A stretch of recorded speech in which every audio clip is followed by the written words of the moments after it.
Hello dear students of class 10th, welcome to geography class. I hope all of you are fit and healthy. Students, in this video, I shall be continuing with the 6th chapter from your geography book, that is manufacturing industries. Students, in the previous video, I explained you about the classification of industries. That means how the industries are classified. Now students, in this video, I will be dealing with agro-based industry, that is textile industry. As I told you in the previous video only, that the whole chapter is based on classification of industries. The first classification was on the basis of raw materials. That means from where the industries obtain their raw material, which was divided into two parts. The first was agro-based and the second one was mineral-based. So first I will be dealing with the industries related to agriculture, that means the agro-based industries, in which I will be dealing with the cotton textile industry, jute textile industry and sugar industry. Alright. So first let me start with the textile industry. Students, when it comes to textile industry, then let me tell you that the contribution of textile industry in the industrial production is about 14%. That means out of the total production that is done, the contribution of textile industry, only textile industry contributes to about 14%. And if I talk about the employment generation, then it generates a huge amount of employment in our country. And you know, it generates about 35 million. Cut this line. Now students, let me tell you that around 35 million people are employed in the textile industry. That means it provides employment to huge number of people, and it is one of the most important employment providing industries, that textile industry. If I talk about the foreign exchange earnings, what are our earnings on the basis of this textile industry? Then let me tell you that 24.6% of foreign exchange is generated only by the textile industry. That means this industry is really very important. It plays a vital role in the development of our country, in the development of our economy. And if I talk about the GDP, the gross domestic product, then the contribution of textile industry in GDP is around 4%. So these are some factual data that you need to remember, and the data keeps on changing. So you need to be up to date with the data.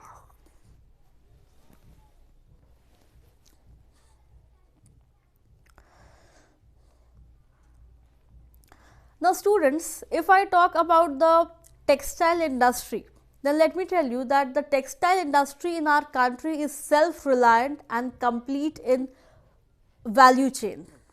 Now what is the meaning of self-reliant? Self-reliant means it is not dependent, rather it is independent. It is not dependent on any other industry. It is self-reliant, it is independent in itself only. How? See, from the first stage only, that means from extraction of raw material to processing to making of finished good, everything is done in our country. We are not dependent for processing, for manufacturing, for extraction, for making into finished products on some other country.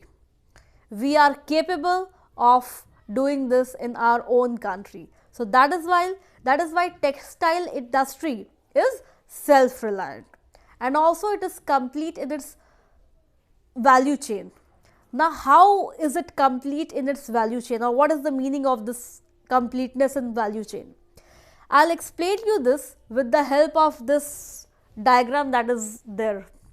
See, if I talk about the fiber production, let us suppose cotton. Okay, I am just giving an example of cotton. Cotton is produced, that means fiber is produced, fiber production, first stage. What is the second stage? the second stage is spinning. That means thread is made from that cotton. That means the cotton balls that are extracted are further processed. That means spinning is done, which is the second stage. Now the third stage is weaving and knitting.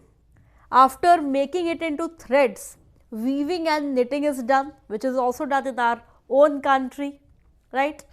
After weaving and knitting, what is done? Dyeing and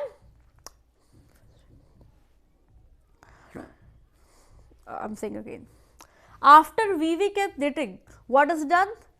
Dyeing and making it into finished product.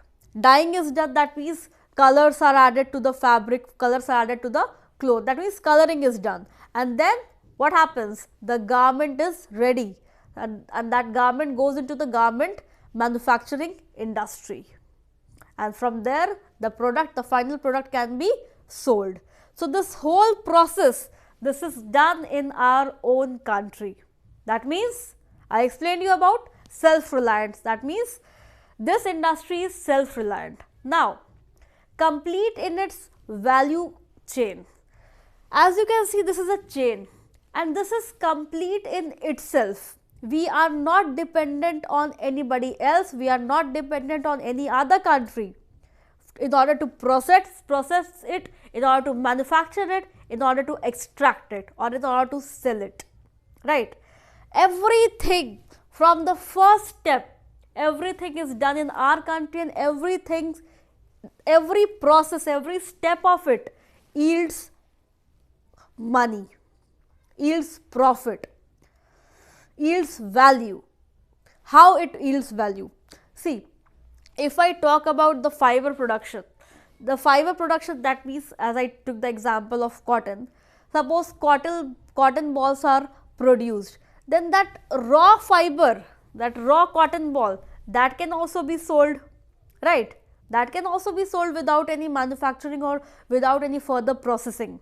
That means it yields value, right? Value is generated if that cotton ball is sold in the market, or if it is exported also, then also we can yield value. After this raw fiber, what is done? Spinning is done. That means yarn is made. Yarn means thread is made. If thread is made from that cotton, means it requires certain processing, then that individual thread can also be sold in the market. That means this yarning or spinning, that also yields value, that yields money. First step also yields value, the second step also yields value. Now let's come to the third stage, that after yarning, that means after the thread is made, it is woven and knitted. That means weaving and knitting is done, and then what is made? That fabric is made, cloth is made. Complete garment is not made, only cloth is made, and that cloth can also yield value, it can also yield money. If that cloth which is not ready, that is sold, then from that also we will get money, that will also yield good value if that is exported, right? And if that fabric is further processed, or that means if dyeing is done, if finishing is done, then what happened? Then what will happen? The garment will be ready, and that garment will be further used for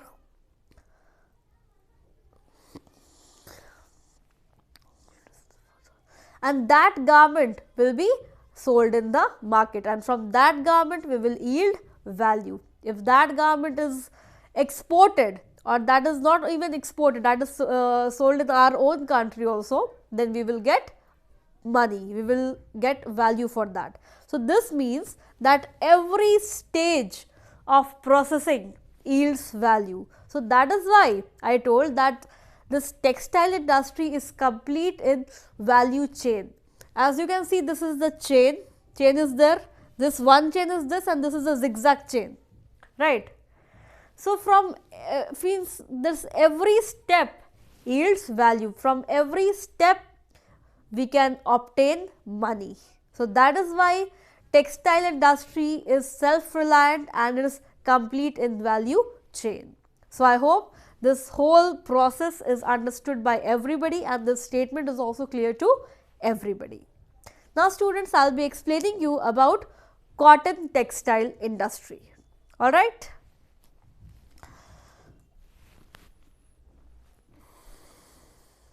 Now students, let me tell you about cotton textile industry. So cotton textile industry means what? The industry in which fiber is made from cotton refers to cotton textile industry. I hope the definition is very clear and evident to everybody. Now students, let me tell you that the first successful cotton mill was established in Mumbai in the year 1854. So this you need to remember as it may come in 1 marks. The first cotton mill, where was the first cotton mill established and in which year? Alright. Now students, I will explain you about the evolution of cotton textile industry, how it evolved. See, earlier hand spinning and handloom weaving was done. That means the whole process of making thread from cotton balls was made by hand. It was done by hand and it was limited to countryside. That means it was limited to the rural areas. It was not there in urban areas. Basically the people, the weavers, they were engaged in this process. But it shifted, gradually it shifted to,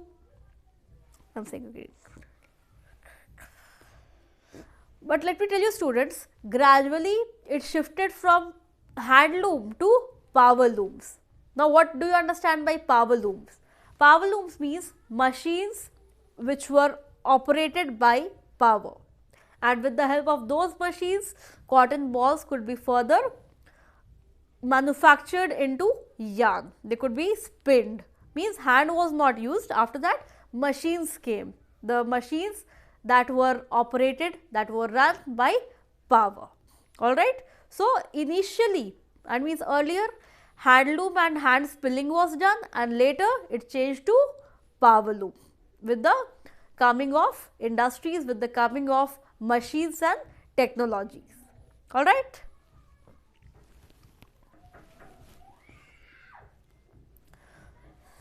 Students, you know, during the colonial period, that means during the British period, the handloom weaving sector, they had to face stiff competition from the mill made clothes. You know, during that time when Britishers were there, then there was a tough competition between the handloom weavers as well as the machine based goods, because the Britishers, they had set up several cotton industries in our country, several machine made products were used. They also dumped their fabrics from their country, from the machine made fabrics were dumped from their country to our country, and as a result of which the handloom weavers, they had to face tough competition, and so the traditional industries, it faced a negative impact and further it declined, because machine goods were used. There were several machines that were set up in our country by the Britishers, which could manufacture more in less time. So because of this, the handloom weavers, they were adversely affected. Alright, and because of which they also had to face the problem of unemployment and after that poverty. Alright. So students, I hope till here points are clear to everybody. Now students, let me tell you one point, that most of the textile industries, they are localized in Gujarat and Maharashtra. What is the reason? Why they are localized in Gujarat and Maharashtra? There are several reasons why most of the industries are set up in Gujarat and Maharashtra. First of all, I hope you remember the factors that are required, that are essential for establishing an industry. The first factor was availability of raw material. Here also, raw materials were available at that place, because of which the textile industries were set up mostly in Maharashtra and Gujarat. They had a ready-made market. Since Gujarat and Maharashtra, they are densely populated. Population is huge in that place or in that area. So if population will be more, then people will be more. If people will be more, then there will be need of more and more work. So since that place had immense labor, so that is also one reason why the industries were set up in Gujarat and Maharashtra. First is availability of raw material, and the second one is availability of labor. Then ready-made market. If population will be there, then market will be available for the industries, for the products. Transport. See, if I talk about these areas, that means these areas, Maharashtra and Gujarat, then they are basically coastal areas, and from here easily the goods can be exported via sea routes. So via sea routes, goods can easily be transported and it requires less transportation cost. So that is why most of the industries, most of the textile industries were set up in Gujarat and Maharashtra area. Next point is moist climate. See, climate also plays a very important role when it comes to establishing an industry, and especially if it is an agro based industry. If I talk about the cotton industry, then growing cotton requires moist climate, and I hope you remember I told you that black soil is needed for the growth of cotton. So black soil is basically found in Maharashtra and Gujarat region, that region. So that is why if that place is suitable for growing cotton, then definitely the cotton based industries will be set up in those areas only. So these are the reasons why the cotton textile industries were set up in Gujarat and Maharashtra.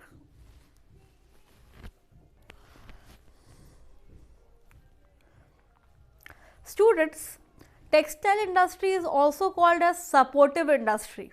Why? Why is it called as supportive industry? Why? Because it provides support. Now it provides support to whom? First of all, students, it provides supports to the farmers as well as the workers, that means the weavers. See, if cotton industry is set up, or if any agro based industry is set up, then what will be required? Raw materials will be required, but will be available with the help of agriculture only. So that means it is providing work to the farmers. This is one point, it is providing, it is helping the farmers. And the second is the workers, the weavers, the spinners, they will also get job, because if it is cotton, then cotton needs to be further spinned, it is made into thread, then weaving and knitting has to be done. So it requires number of steps. So for doing each number of step, people are required. So that means it is providing employment to huge number of people. This is one point. And the second one is it also supports other industries.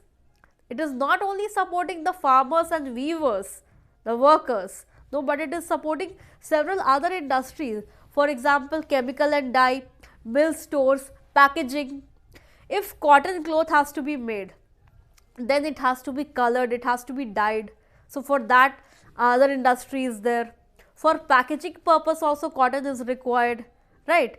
For medicinal purpose also cotton is required by the doctors and the medical industry, that also requires cotton. So it is not only supporting one industry, it is not only generating employment in one industry, but it is providing support, it is providing aid and help to several other industries for their growth, for their survival.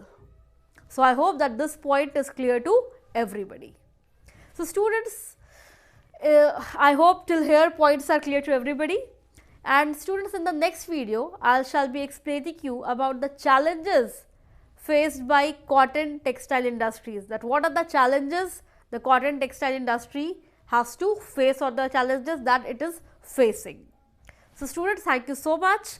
Be safe, study well, and do take care of yourselves. Thank you. I'll meet you in the next video.